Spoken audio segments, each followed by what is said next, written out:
100% ঈমান কাকে বলে শুনে নিন একটা বাস্তব উদাহরণ। আজমির শরীফ নাম শুনেছেন? আরে ভাই বলুন না, কথা বলুন। আজমির শরীফে একজন আল্লাহর ওলির কবর আছে, জানেন তো?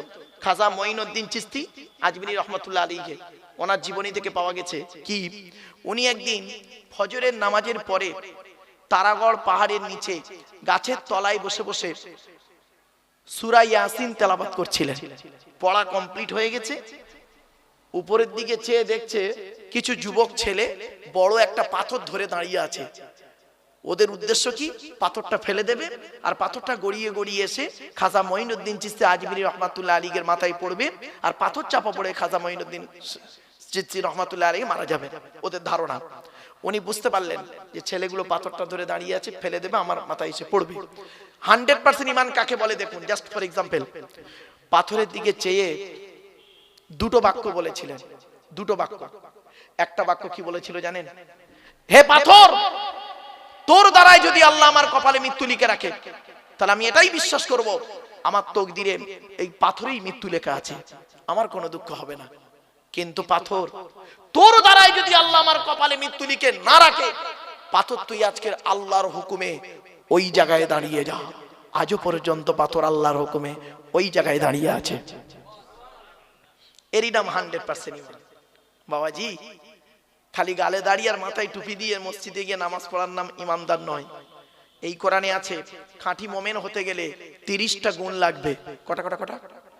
30টা গুণ লাগবে খাঁটি মোমেন হতে গেলে। সর্বাধিক 30টা, সর্বনিম্ন 5টা। আর হাদিসে এসেছে কটা জানেন? আল ঈমানু বিসউ ওয়া সাবউনা শুবা, 70টা শাখা পোশাখা। তাহলে 30 আর 70 কত? 100টা গুণ যে ব্যক্তির মধ্যে থাকবে ওই ব্যক্তি হলো খাঁটি 100% পারফেক্ট মোমেন। আর খাঁটি মোমেনের উপরের ধাপটা কি জানেন? মুত্তাকি। মুত্তাকি আমরা বলি না মোমেন মুত্তাকি? বলুন একটু কথা বলুন এটা আমার সঙ্গে। আমরা তো লোককে বলি মোমেন মুত্তাকি, যাকে তাকে মোমেন মুত্তাকি বলে দেন। শুনে নিন, মোমেন হতে গেলে কোরআনে আছে কমসে কম 5টা গুণ লাগবে, সর্বাধিক 30টা গুণ লাগবে। আর মোমেনের উপরের ধাপটা হলো মুত্তাকি। মুত্তাকি মুত্তাকি হতে গেলে ওই মোমেনের সঙ্গে, মোমেনের 30টার সঙ্গে এই কোরআনে আছে আরো 15টা লাগবে। তাহলে কত হলো? 45টা গুণ যার মধ্যে থাকবে সেই ব্যক্তি দুটো সার্টিফিকেট পাবে, মোমেন আর মুত্তাকি। এবার তার উপরে হলো পীর বা ওলি, হাক্কানি পীর বা ওলি, তার উপরের ধাপ। হাক্কানি পীর হতে গেলে, ওলি হতে গেলে এই কোরআনে আছে আরো 5টা লাগবে। সূরা ইউনূসের 62-63 নম্বর আয়াত। তাহলে 45 আর 5-এ 50টা গুণ যার থাকবে সেই ব্যক্তি মোমেন, মুত্তাকি, পীর বা হাক্কানি পীর বা ওলি হতে পারবে। বাবা 50টা গুণ নেই, 50টা তো দূরের কথা, 5টা গুণ হয়তো তার মধ্যে পাওয়া যাবে না, তাকে পীর সাহেব বলে সার্টিফিকেট দেওয়াটা কত ভালো জিনিস আল্লাহ ভালো জানে। বাপ চলো এগিয়ে যাচ্ছি। এবার আসছি 1 নাম্বার। আল্লাহ বললেন মসজিদের দায়িত্ব তারাই নেবে, মান আমানা বিল্লাহ, যে ব্যক্তি 100% আল্লাহকে বিশ্বাস করবে।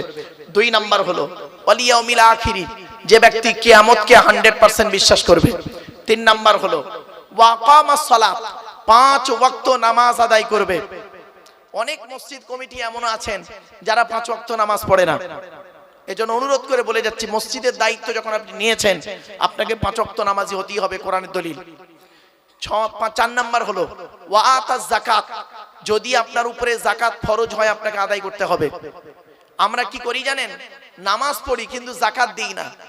কোরআনে কিন্তু যেখানেই নামাজের কথা আছে বেশ কিছু জায়গায় নামাজের পরেই আকিমুস সালাত ওয়া আতুজ যাকাত, যাকাতের কথা আছে, কিন্তু আমরা নামাজ পড়ি যাকাত দিই না। এজন্য যাকাতের গুরুত্ব খুব বেশি আছে বাপ। চলো 5 নাম্বার হলো ওয়ালাম ইয়াখশা ইল্লাল্লাহ, আল্লাহ ছাড়া কাউকে ভয় করবে না। আল্লাহ ছাড়া কাউকে ভয় করবে না। এই 5টা গুণ যার মধ্যে থাকবে সেই ব্যক্তি মসজিদের দায়িত্ব নেওয়ার যোগ্য ব্যক্তি। অনুরোধ করে বলে গেলাম। এবার আসছি মসজিদ আল্লাহর ঘর। আল্লাহর ঘর মানে কমিটি করবে কে? আল্লাহর ঘরের দায়িত্ব নেবে কে? কারা কারা নেবে তাদের কথা বলে দিলাম। এবারে আসছি মসজিদে যিনি নামাজ পড়ান তাকে আপনারা কি বলেন? ইমাম সাহেব। আমি আপনাদেরকে অনুরোধ করছি, মসজিদে নামাজ যদি আল্লাহর দরবারে কবুল করাতে চান প্রত্যেক মসজিদের বর্তমান সময়ের দিকে লক্ষ্য রেখে ইমাম সাহেবদের মাইনে বেশি করে দেবেন। ইমাম সাহেবদের মাইনে বেশি করে দেবেন। যে মসজিদে ইমামের মাইনে কম, ওই মসজিদের মুসল্লিদের নামাজ আল্লাহর দরবারে কবুল হওয়া খুবই মুশকিল আছে। আর একটা কথা বলে যাচ্ছি, মনে রাখবেন, মানা না মানা আপনার ব্যাপার। কিয়ামতের মাঠে আল্লাহ আমাকে যখন জিজ্ঞাসা করবে, আব্দুল্লাহ কিল মারুফ কথাগুলো বলেছিলিস, এই দুনিয়ার রেকর্ড তো রয়েছে, আর আমার দুই কাঁধে দুই ফেরেশতা সিসি ক্যামেরা রয়েছে, কিরামান কাতিবিন, এই দুই ফেরেশতাই রইল সাক্ষী। শুনে রেখে দিন, যে এলাকার মসজিদের ইমাম সাহেব হকের উপরে, না হকের উপরে নয়, হকের উপরে যদি ইমাম সাহেবের চোখের পানি পড়ে, ওই এলাকায় আল্লাহর গজব নাজিল হবে। অনুরোধ করে বলে যাচ্ছি, এজন্য আমি আব্দুল্লাহ কিল মারুফ আপনাদের এখানে এসেছি, আপনারা আমাকে ডেকে এনেছেন, আমি 2-3 ঘন্টার বন্ধু, কিন্তু আপনি জানবেন আপনাদের মসজিদের ইমাম সাহেব হচ্ছে 365 দিনের সুখ এবং দুঃখের বন্ধু। ঠিক না ঠিক? সুখ এবং দুঃখের বন্ধু। তাহলে গুরুত্বটা কোথায় দেবেন একটু বাড়ি থেকে ভাববেন। চলুন এগিয়ে যাচ্ছি। এরপরে আসছি, যারা যে মসজিদে আজান দেয় ওকে কি বলে? মুয়াজ্জিন। পশ্চিম বাংলার কথা বলছি। পশ্চিম বাংলায় অনেক মসজিদের মুয়াজ্জিনের আজান ভুল ভুল ভুল। অনেক মসজিদের মুয়াজ্জিনের আজান ভুল।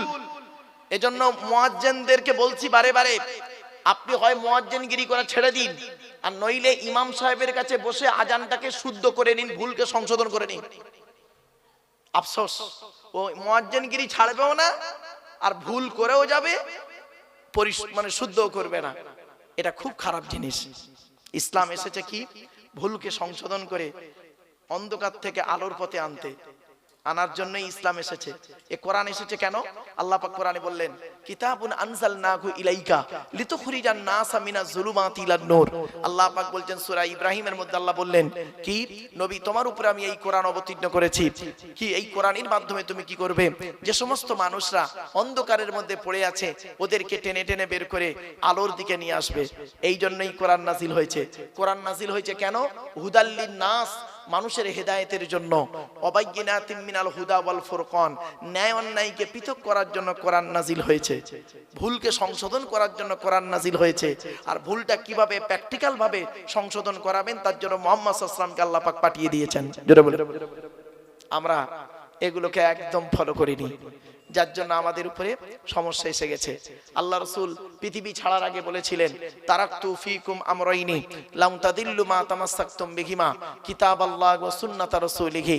আমি মুহাম্মদ সাল্লাল্লাহু আলাইহি ওয়াসাল্লাম তোদের ছেড়ে চলে যাচ্ছি, যাবার সময় দুটো জিনিস রেখে যাচ্ছি।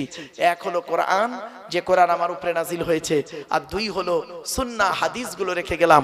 যতদিন পর্যন্ত কোরআন হাদিসটাকে আঁকড়ে ধরে থাকবি বান্দা, ততদিন তোদের গায়ের লোম কেউ টলাতে পারবে না।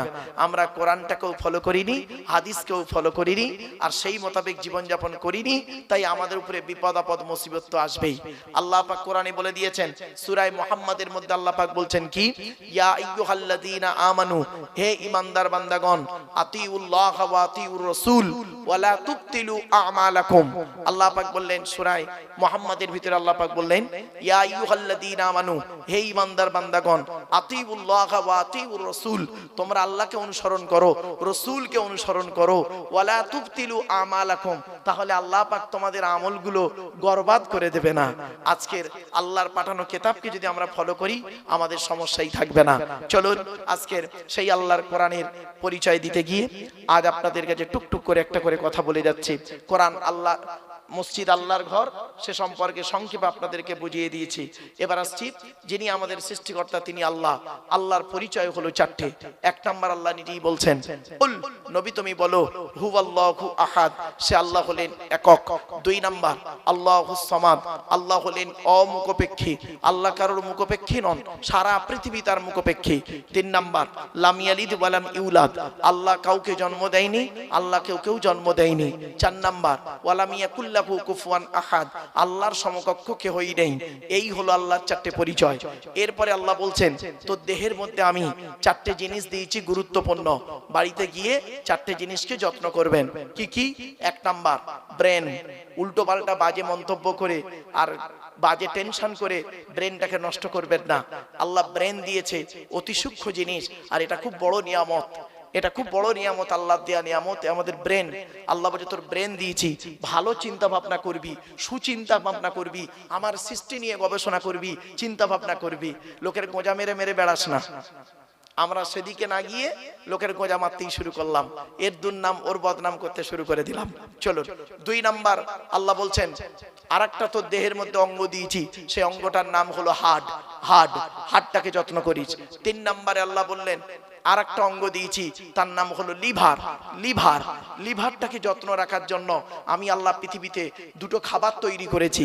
1 নাম্বার হলো পেঁপে, আর 2 নাম্বার হলো বাতাবি লেবু। এই 2টো খাবার পৃথিবীতে তৈরি করেছি তো লিভারটাকে ঠিক রাখার জন্য। 4 নাম্বার হলো কিডনি, এগুলো একটু মনে রাখুন, কিডনি। তো আমি আল্লাহ 2টো কিডনি তোকে দিয়েছি, একটা যদি কোনো মতে খারাপ হয়ে যায় আর একটা দিয়ে তুই কাজ চালিয়ে নিবি, আর যদি দুটোই খারাপ হয়ে যায় বাঁচার আশা ছেড়ে দিবি,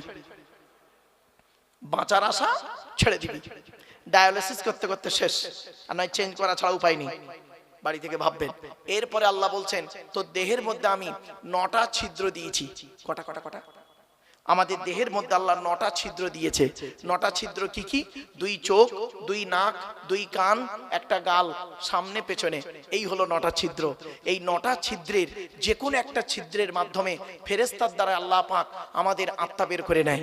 কত মানুষ মারা গেছে দেখবেন আপনাদের গ্রামে, কত মানুষ মারা গেছে দেখবেন, গিয়ে দেখবেন লোকটা মরে গেছে, পেশাব ফিরে ফেলেছে, বুঝে নেবেন আত্মাটা ওর পেশাবের রাস্তা দিয়ে বেরিয়ে গেছে। কোথায় আছেন আপনি? কত মানুষ মারা গেছে দেখবেন পায়খানা ফিরে ফেলেছে, বুঝে নেবেন আত্মাটা ওর পায়খানা রাস্তা দিয়ে বেরিয়ে গেছে। কত নারী পুরুষ মারা গেছে দেখবেন, লোকটা মরে গেছে, চোখটা চেয়ে আছে, লোকটা মরে গেছে, গালটা হাঁ করে আছে, লোকটা মরে গেছে, ঘাটটা বেঁকে আছে, হাতটা খিঁচে আছে। আবার দেখবেন লোকটা মরে গেছে, দেখলে মনে হবে লোকটা ঘুমিয়ে আছে। কিভাবে মরতে চান? ঈমান নিয়ে যদি কবরে যেতে চান, দয়া করে কোরআন হাদিসের কথাগুলো শুনে, ইজমা কিয়াসের কথাগুলো শুনে আমল করে বাড়ি যান। চলুন বাপেরা, এরপরে আল্লাহ বলছেন তো দেহের মধ্যে আমি 3টে জিনিস দিয়েছি আলাদা। 1 নাম্বার কি? ব্লাড গ্রুপ আলাদা। এজন্য আপনাদেরকে বলি হিন্দু মুসলিম ঝগড়া মারামারি না করে একে অপরের সঙ্গে মিলেমিশে থাকবেন। দুনিয়াতে চলতে গেলে একে অপরের মুআশারাত মুআমালাত, একে অপরের প্রতি ভালো সম্মান শ্রদ্ধা রাখবেন, একে অপরের বিপদে ঝাঁপিয়ে পড়বেন। কিসের হিন্দু কিসের মুসলিম মারামারি করেন? আপনারা কি জানেন হিন্দুদের রক্তের ভিতরে মুসলমানদের রক্ত আছে, আর মুসলমানদের রক্তের ভিতরে হিন্দুদের রক্ত ঢুকে আছে। আপনাদের এলাকায় ব্লাড ডোনেশন ক্যাম্প হয়, রক্তদান শিবির হয়, তা ব্লাড যখন নেওয়া হয় তখন বলা হয় নাকি এই ও হিন্দু ওর রক্ত আলাদা কর, ও মুসলিম ওর রক্ত আলাদা কর, বলে নাকি? আরে ব্লাডের মধ্যে কাস্টের কোনো ডিভাইডেড থাকে না, ব্লাডের মধ্যে কালারের কোনো ডিভাইডেড থাকে না, ব্লাডের মধ্যে জেন্ডারের কোনো ডিভাইডেড থাকে না, ব্লাডের মধ্যে গ্রুপের ডিভাইডেড করা হয়। ব্লাডের 4টে গ্রুপ, এ বি আর ও, প্রত্যেকটার -+। এখানে অনেক মানুষ বসে আছে, দাঁড়িয়ে আছে, ও নিজের ব্লাড গ্রুপ কি ও নিজেও জানে না। আফসোস, দুঃখ লাগে। আর মুসলমানরা তো এদিকেই পিছিয়ে, মুসলমান লেখাপড়ায়, শিক্ষা দীক্ষা, চিন্তা ভাবনা, গবেষণায় পিছিয়ে। ছোট্ট একটা উদাহরণ দিচ্ছি, রেগে যাবেন না কেউ। আচ্ছা, বর্তমান পৃথিবীতে ইহুদিদের সংখ্যা বেশি না মুসলমানদের সংখ্যা বেশি? বলুন না, একটু কথা বলো। ইহুদিদের সংখ্যা বেশি না মুসলমানদের সংখ্যা বেশি? মুসলিমদের সংখ্যা বেশি। এক কোরআন, এক মুহাম্মদ সাল্লাল্লাহু আলাইহি ওয়াসাল্লাম থেকে 200 কোটি এখন মুসলমান, ঠিক না বেঠিক? ইহুদিদের সংখ্যা খুব কম ইহুদিরা। তো ইহুদিদের সংখ্যা যদি কম হয়, মুসলমানদের সংখ্যা যদি বেশি হয়, যুক্তি কি বলে? বর্তমানে মার খাচ্ছে কারা? মুসলমানরা বেশি না ইহুদিরা বেশি? কেন? এদের সংখ্যা তো 200 কোটি, এরা মার খাচ্ছে কেন? কারণ হচ্ছে কি জানেন? শোনেন, কুল হুয়াল, কোরআনে আছে কুল হুয়াল কাদিরু আলা আন ইয়াবাসা আলাইকুম আযাবাম মিন ফাওকিকুম আও মিন তাহতি আরজুলিকুম আও ইয়ালবিসাকুম শিয়াআ ওয়া ইউযীকা বা'দাকুম বা'সা বা'দ। কোরআনের দলিল বাবা, আমার কথা নয়। সূরা আনামের মধ্যে আল্লাহ বলছেন নবী তুমি বলে দাও আমার আযাব হলো 3 ধরনের। কয় ধরনের? আমার আযাব 3 ধরনের। 1 নাম্বার হলো মাথার উপর থেকে আযাব আসবে, শাস্তি। 2 নাম্বার হলো পায়ের তলা থেকে শাস্তি, আযাব আসবে, মানে ভূমিকম্প ইত্যাদি। আর 2 নাম্বার হলো পৃথিবীর উপরে আযাব, শাস্তি। এই আয়াতের পিছনে একটা হাদিস আছে। আল্লাহর নবী মুহাম্মদ সাল্লাল্লাহু আলাইহি ওয়াসাল্লাম আল্লাহর কাছে 3টে দোয়া চেয়েছিলেন, তার মধ্যে 2টো কবুল হয়েছে, একটা কবুল হয়নি। কি দোয়া চেয়েছিলেন? আল্লাহর নবী মুহাম্মদ সাল্লাল্লাহু আলাইহি ওয়াসাল্লাম আল্লাহকে বললেন, আল্লাহ আমি আপনার কাছে এই দোয়াগুলো চাইছি। কি নবী কি চাইছেন আপনি বলুন। তখন আল্লাহ রাসূল বললেন, আল্লাহ আমার উম্মতদেরকে আপনি দয়া করে না খাইয়ে মেরে ফেলবেন না, ক্ষুধা দিয়ে মারবেন না। আল্লাহ বললেন, নবী এ দোয়া কবুল হয়ে গেল, আপনার উম্মতদেরকে আমি না খাইয়ে মারবো না, ওরা খেয়েই ওরা মরবে, চিন্তার কোনো কারণ নেই।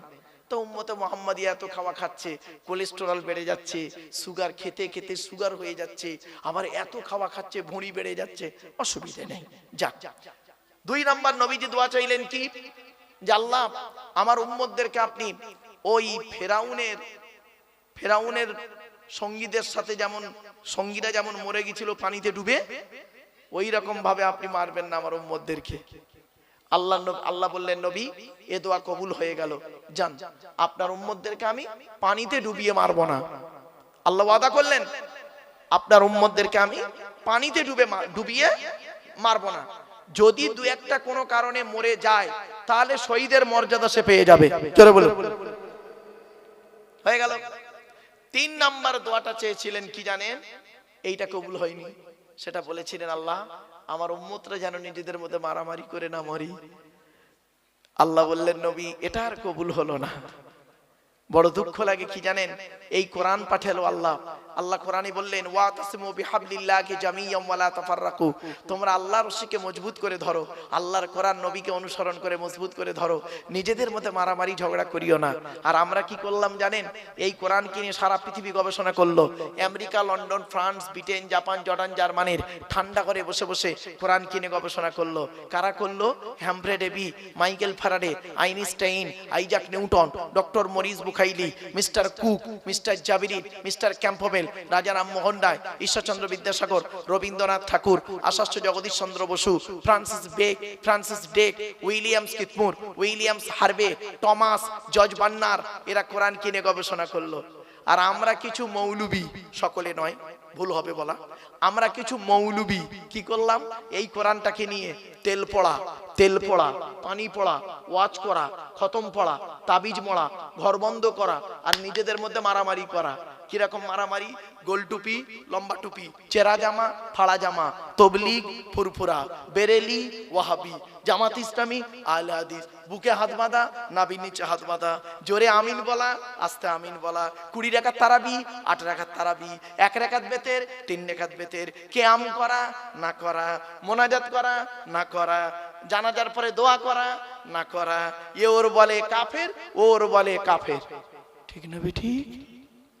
আমার বাপেরা অনুরোধ করে বলে যাচ্ছি, এইগুলো থেকে একটু সরে এসে আল্লাহর কোরআন মোতাবেক, রাসূলুল্লাহ সুন্নাহ মোতাবেক একটু জীবনযাপন করি চলুন। ওই সমস্যাযুক্ত জিনিসে থেকে একটু এড়িয়ে থাকবেন। এজন্য আপনি আমার বক্তব্যতে আপনি কোনোদিন পাবেন না। আমি এখানে বসে বসে বলছিলাম যে আমি এই বিতর্কিত আলোচনাগুলো কেন রাখি না স্টেজে, জানেন কেন রাখি না? আমি কি রাখতে পারি না?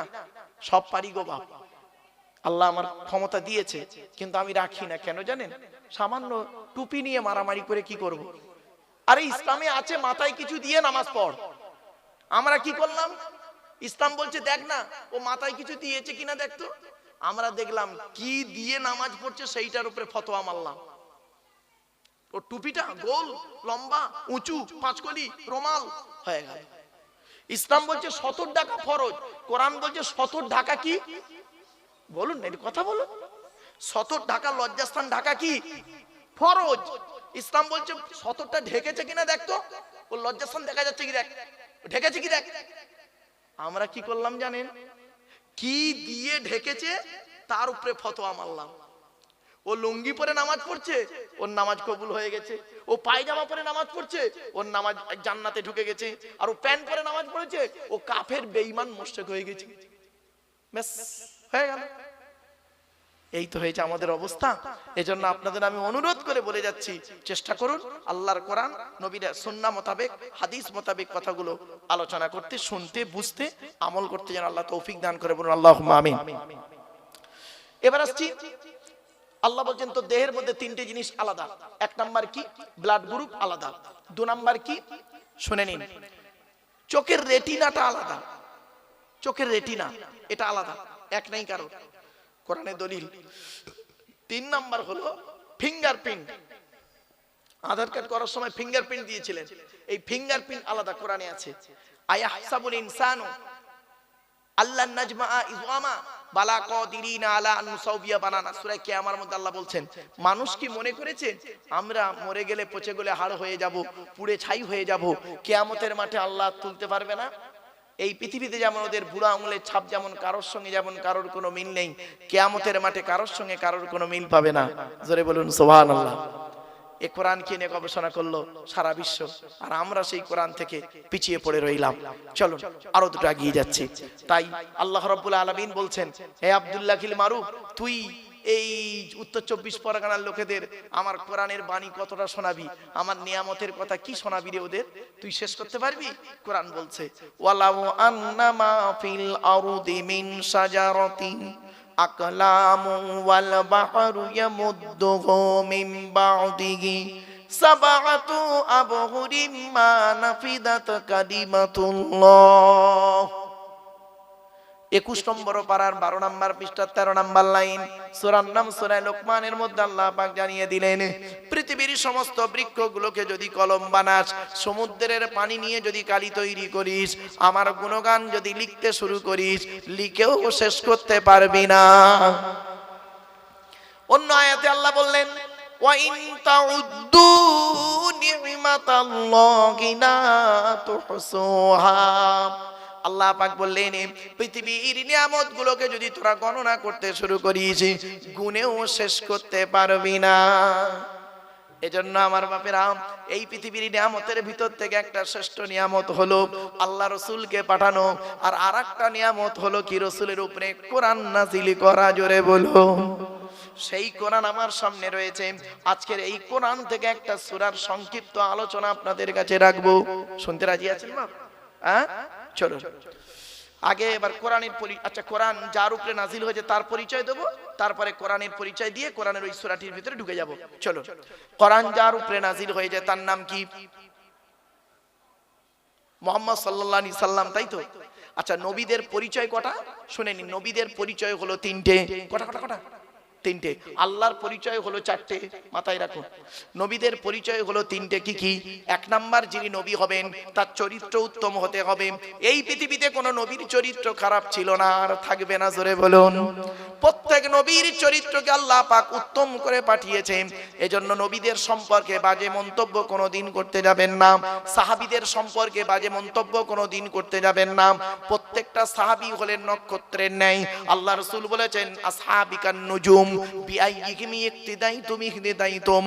আমার প্রত্যেকটা সাহাবী হলো নক্ষত্রের ন্যায়, যাকে অনুসরণ করবে তার মাধ্যমে দুনিয়াতে শান্তি সম্মান পাবে, আখিরাতে জান্নাত পেয়ে যাবে। চলো এবার আসছি। 1 নাম্বার হলো নবীদের, নবী যিনি হবেন তার চরিত্র উত্তম হতে হবে। 2 নাম্বার হলো যিনি নবী হবেন তার উপরে আল্লাহর তরফ থেকে ওহী নাযিল হতে হবে। 3 নাম্বার হলো যিনি নবী হবেন তার দ্বারাই অলৌকিক ঘটনা ঘটতে হবে। একটা হোক বা 50টা হোক, পৃথিবীতে যত নবী এসেছেন প্রত্যেক নবীর মাধ্যমে আল্লাহ পাক 1 থেকে 50টার ভিতরে মুজিজা দিয়েছেন। আমার নবী, বিশ্ব নবী, কুল কায়নাতের রাসূল, রাহমাতুল লিল আলামিন মুহাম্মদ সাল্লাল্লাহু আলাইহি ওয়াসাল্লামের মাধ্যমে আল্লাহ পাক পৃথিবীতে 1000-এরও বেশি মুজিজা দিয়েছেন। সর্বশ্রেষ্ঠ হলো এই কোরআনুল কারীম নাযিল করা। কি ভাবলেন আপনি? এই কোরআন কি যাতা ভাবলেন? 1000-এরও বেশি মুজিজা, তার মধ্যে একটা বলবো।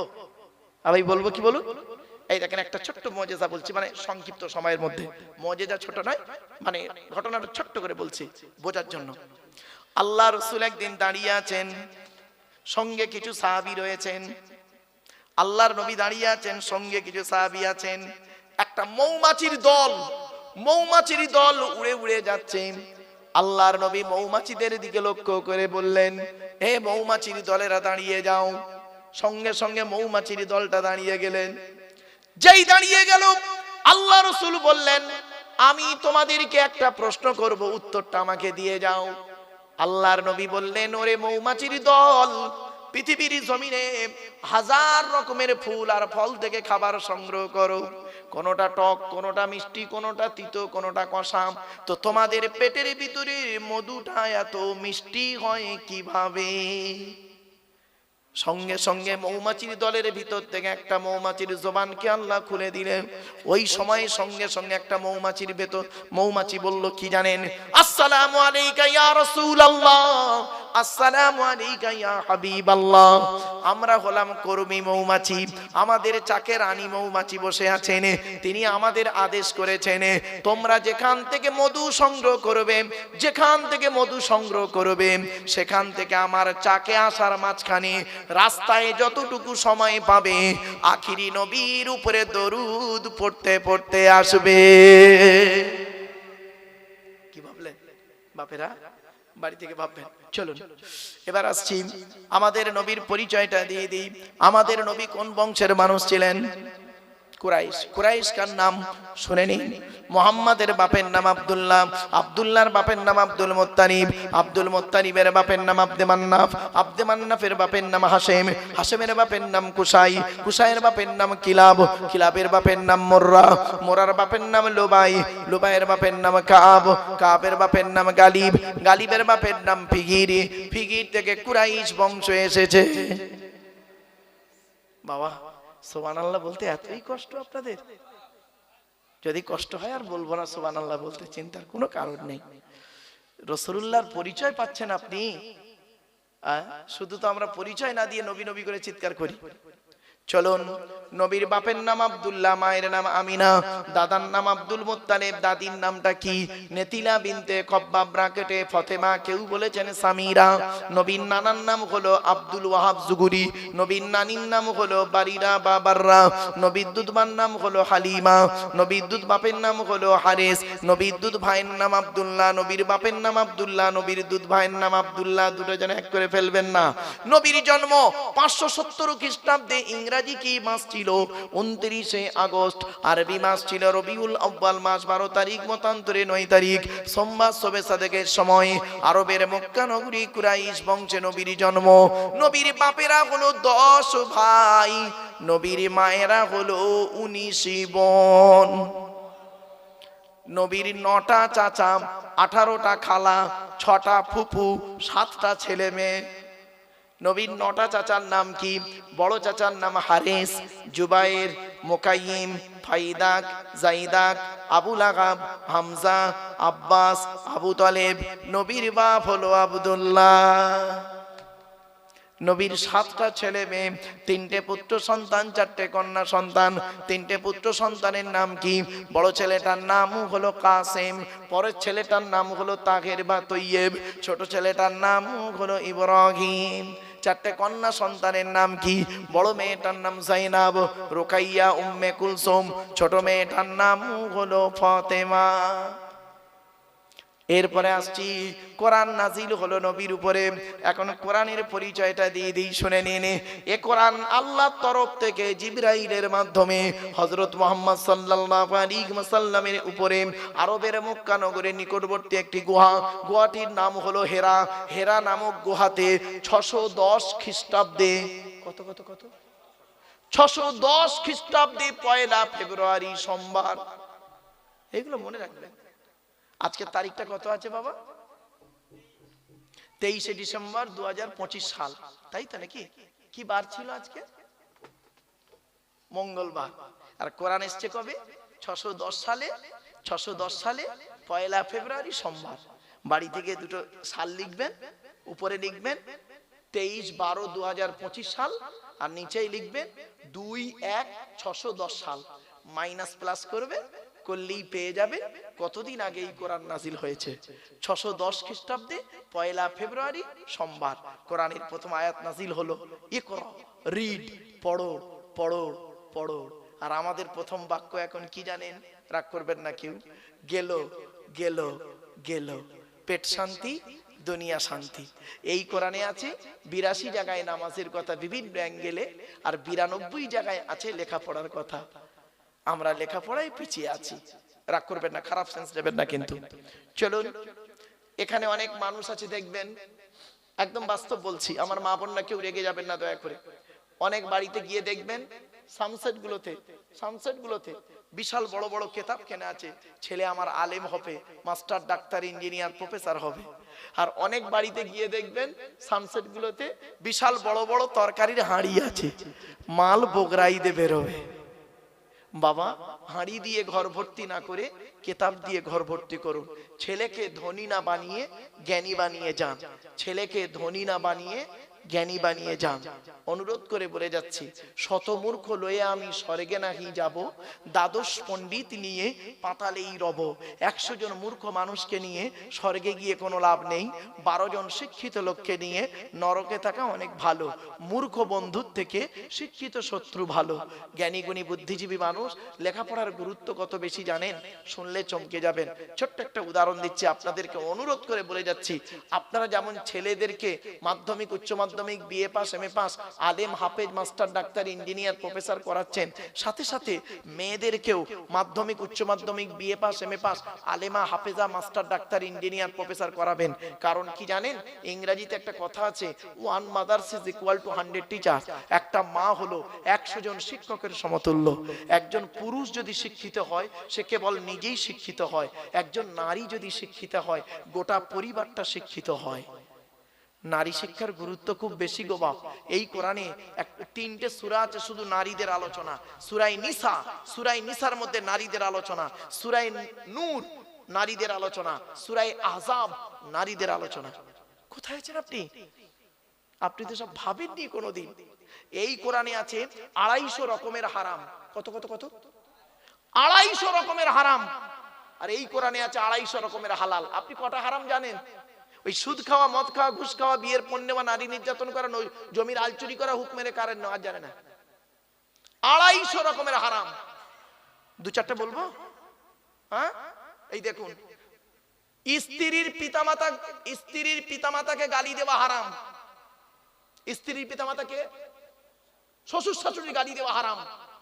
এবার আপনি এখানে বসে ভাবুন, ঈদের দিন রাতের বেলা একটু রাত করে ঘুমিয়েছেন, সকালবেলা আপনার স্ত্রী ঈদের দিন সকালবেলা উঠতে একটু দেরি করেছে, বেচারা উঠতে পারেনি ঠিক মতো, এখন খাবার তৈরি হয়নি, ও করেছে কি, ঈদের নামাজ পড়তে যাবে, খাবার এখনো হয়নি।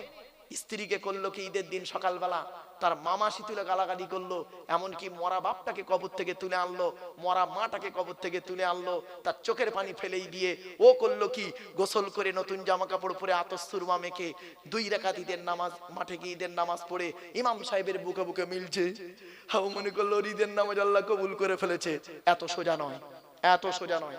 কোরআনে বলা হয়েছে নাসাবা ওয়া সিহরা, শ্বশুর জামাইয়ের সম্পর্ক আল্লাহ দিয়েছে, দিয়ে বংশ বিস্তার করেছে। কোথায় আছেন আপনি? আরেকটা বলছি শুনুন, আরেকটা হারাম।